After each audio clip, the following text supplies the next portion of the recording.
NBA Media Day was today. So we're going to talk about NBA standings predictions, who I think will be number 1 to number 5 and who will be number 15, and we'll talk about it from 1 through 15 in between. My name is Kevin Barral from the KO Sports Corner. Make sure to like and subscribe and follow us on all our social medias, which are all linked in the description. Let's just get right into it. I mean, there's not much to go through. The 15th seed is obviously, I think, going to be the obvious one, the Detroit Pistons, a team who didn't do much in the offseason. Their big-time acquisition was Cade Cunningham in the draft. They also signed Kelly Olynyk and some other guys to a couple years. I mean, you really look at it, Detroit's not going to be anything big. They're just another rebuilding team fighting for another draft pick for next season, then to start rebuilding off the draft. My next team is the Orlando Magic. I actually really like their team. They have Wendell Carter, RJ Hampton. You also have Cole Anthony, Jalen Suggs. It's a really good team. Mo Bamba. It's a really young team, and I really like that team. And then you have Jonathan Isaac as well, who's a player who's really been developing a lot. I mean, you look at that Orlando team, and it's a very interesting team, but I don't think they're going to do much. So they're going to be my seed at number 14. At seed number 13, the Cleveland Cavaliers, another team that didn't do much. They got Larry Markkinen in the offseason. They kept Kevin Love. I think they should have traded him. They kept Colin Sexton. They kept Darius Garland. They kept their real core intact. They got Evan Mobley, who most likely will be the center of the future for that Cleveland team. So it is very interesting to see what's going to happen. I mean, I think Cleveland can really make a run for the play-in. It's going to be difficult, though. So at my seed number 12, it is the Indiana Pacers. Yes, the Pacers. I know it's a shocker to many of you, but not to me. The Pacers are a really good team. That is undoubted. That's true. They're a very good team, and they're very solid. But it's that play-in tournament spot is going to be extremely hard to get. And I think there's just teams that are going to be better than them to get that spot. And, one of them is in the Toronto Raptors, who fall in at number 11. They're right out of the play-in. They're going to be a team who's going to compete for sure. Pascal Siakam, OG Anunoby, Fred VanVleet. You brought in some new rookies. I mean, you really look at it. They have a chance to be good. They can for sure make the play-in. I don't think they'll make the top 8 seeds, but they'll have a chance at it. And then the first team to make my play-in is the Charlotte Hornets, which, I mean, that team is really good. I mean, Kelly Oubre. You did lose Devontae Graham, but you have Terry Rozier. You have what's this guy's name? LaMelo Ball. You really did assess your needs. You brought in Mason Plumlee, you have Miles Bridges. I mean, Charlotte did what they had to do, and it worked out for them at the end of the day. So that was your seats 15 through 10, and now we're going to go into 9 through 4. Making the second play-in tournament spot, which is my seed number 9, are the Washington Wizards, who did actually make some really good moves. They traded Russell Westbrook, which I think they got a really good return. They got Kyle Kuzma, you got Kentavious Caldwell Pope, Montrezl Harrell, and you also get in free agency Spencer Dinwiddie. So I really do like that team. And as well, you pair him up with Bradley Beal, who seems like he wants to stay in Washington for the rest of his time, as well as you have a Davis Bertans, Rui Hachimura, who's now injured, but he'll be really good when he comes back. I mean, that's a really good team you have in Washington. I don't think they'll be a playoff team. I don't think they'll get past the first round. I think they'll it'll be a tough out. With Miami Heat a couple of years ago, when people said that Miami was a good team, but they're going to be a tough out. So I think that's where I see Washington right now. I think you add one more big time player, maybe a better center than Montrezl Harrell, you really could consider this team a playoff contender. So now we're going to move on to seed number 8, which is the Chicago Bulls. The Bulls are 100% going to make the playoffs, even though they're going to have to fight it out in the play-in. You have DeMar DeRozan, Lonzo Ball, Alex Caruso. You have Nikola Vucevic, Patrick Williams, Zach LaVine. Like, this is a really good team. And you added some good pieces to it as well. So I like what Chicago did in the offseason. They added what they had to, and they made the moves that they needed. You also brought in Troy Brown. So I do like what Chicago did in this offseason. They put themselves up in a really good spot to really compete in that Eastern spot, in the Eastern Conference. And now the final play-in tournament team, seed number 7, the New York Knicks. They aren't going to be the 4th seeded Knicks like we saw last year. Miami got better.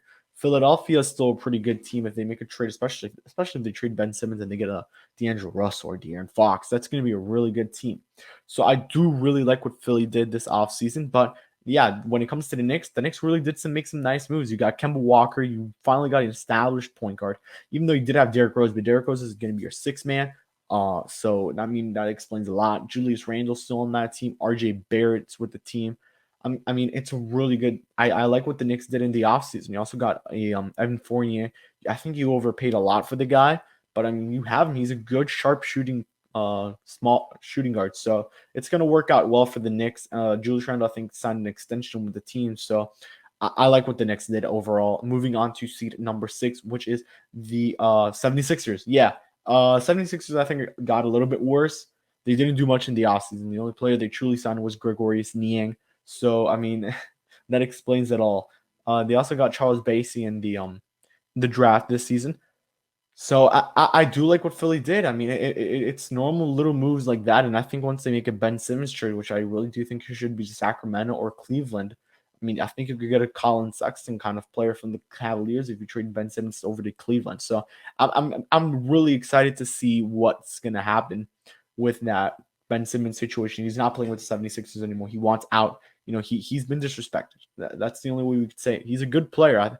I don't think he's an all-star caliber guy. He's not an MVP type. He's not a Hall of Famer by any means, but he is a good player, and he did contribute to the 76ers. He was a guy who really helped.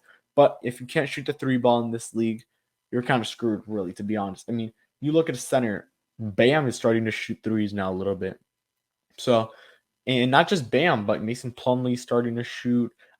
Brook Lopez had to completely change his game. He's the biggest example of that. And I'm just talking centers, but I mean, when it comes to the guy I was talking about, who was Ben Simmons, he's really gonna have to get adjusted to that. So we'll see what happens. I do think he's gonna get traded. I think it'll be either Sacramento or Minnesota, in my opinion. So we'll see what happens. Yeah, De'Aaron Fox could be a 76 or maybe even Colin Sexton if he goes to Cleveland. So yeah, seed number 5, the Atlanta Hawks, a team who really didn't do much, but they did get better.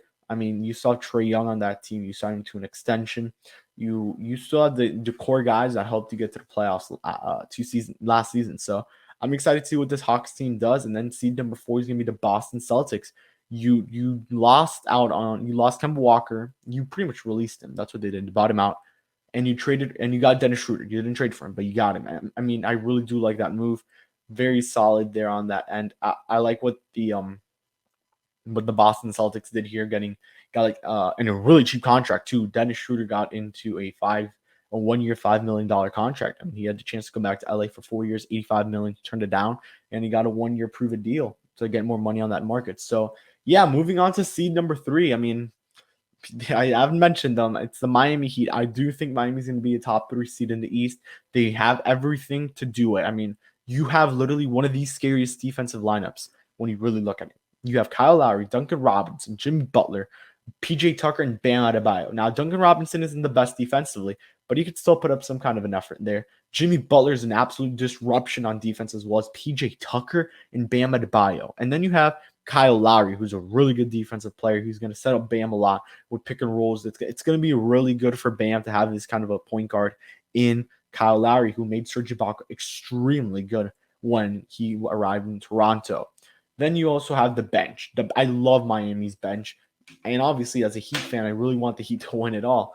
So I wasn't going to put them number 1 or number 2. I don't think they deserved it. But Miami is a really good team, and I think their bench is extremely good. You have Markieff Morris, Tyler Hero, who added 10 pounds of muscle this summer just to get stronger. You have Udonis Haslem, who's the definition of Heat culture. He is Heat culture, literally. He's Miami.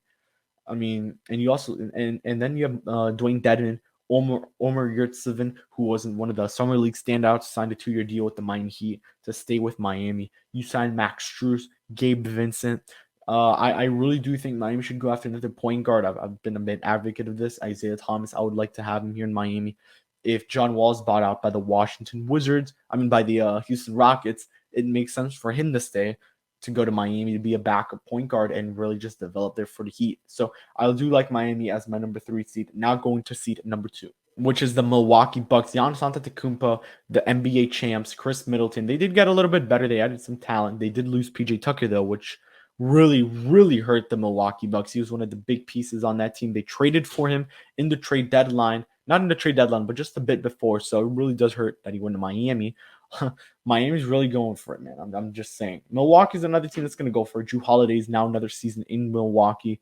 You really assess the needs in free agency, not big ones, but you brought back Bobby Portis, for example, a player who really stood out for you guys and was a standout guy for the Bucks in that season. And obviously, your number 1 seed is the Brooklyn Nets, who I think Kevin Durant, Kyrie Irving, James Harden, really are really good and maybe the best trio in the NBA right now, along with Blake Griffin, Paul Millsap, who you signed.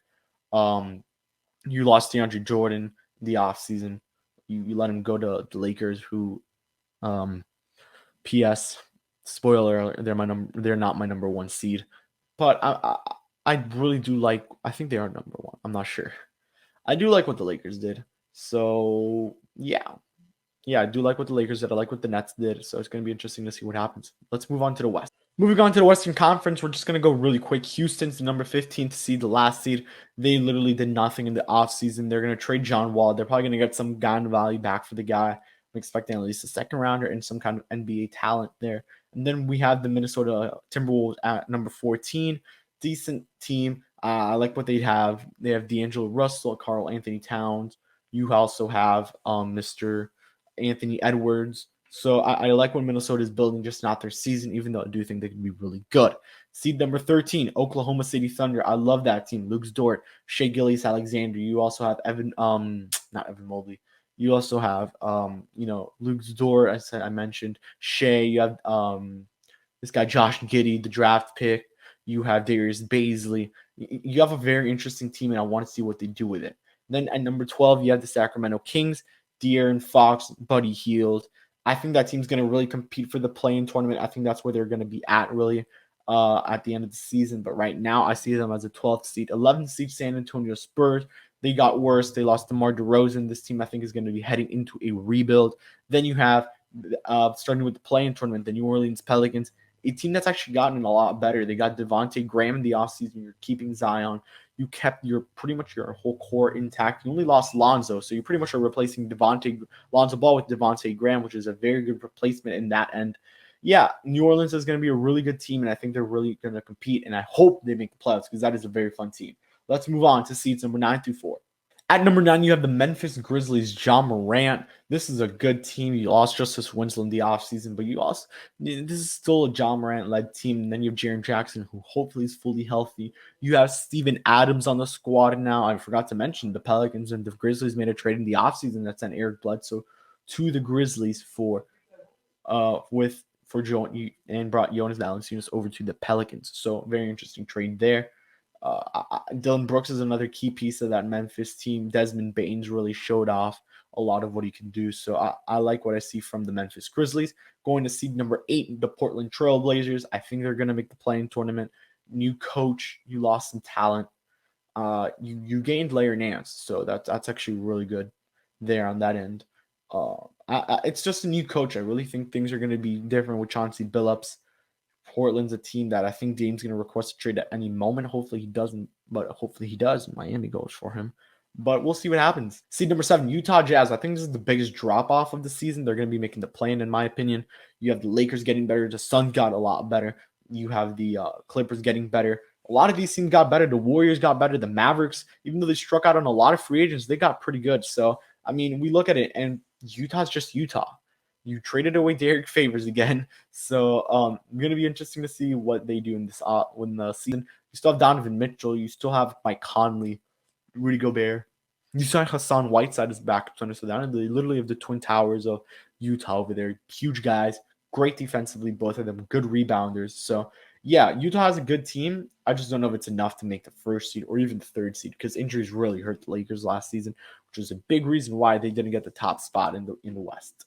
At number 6, the Golden State Warriors. Steph Curry, Klay Thompson are back. That duo, the Splash Brothers. You also have Draymond Green. Andrew Wiggins is on that squad. James Wiseman.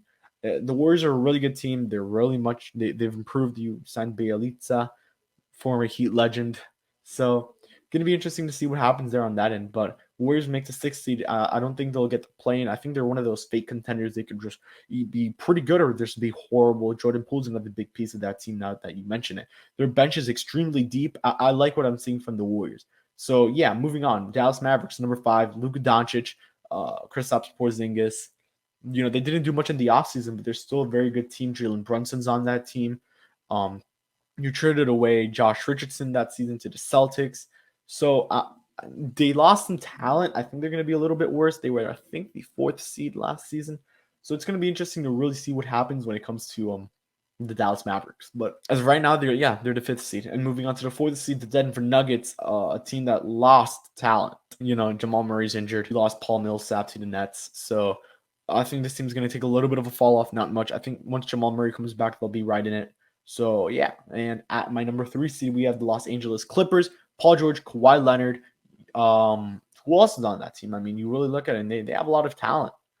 Marcus Morris is on that team. Terrence Mann. I like what the Clippers did in the offseason as well. They brought in talent, and I think they're going to be a very much improved team. So at number 2, we have the Phoenix Suns. Devin Booker, Chris Paul. You kept Chris Paul. You kept Cameron Payne, who was a huge piece of that team last season. You brought in JaVale McGee. The Suns are a really good team. You brought the Landry Shamet in a trade. So they made moves to really improve and make the finals again. They're going to be the top finals favorite for many teams. And then finally the Lakers, who just had the best offseason out of anyone.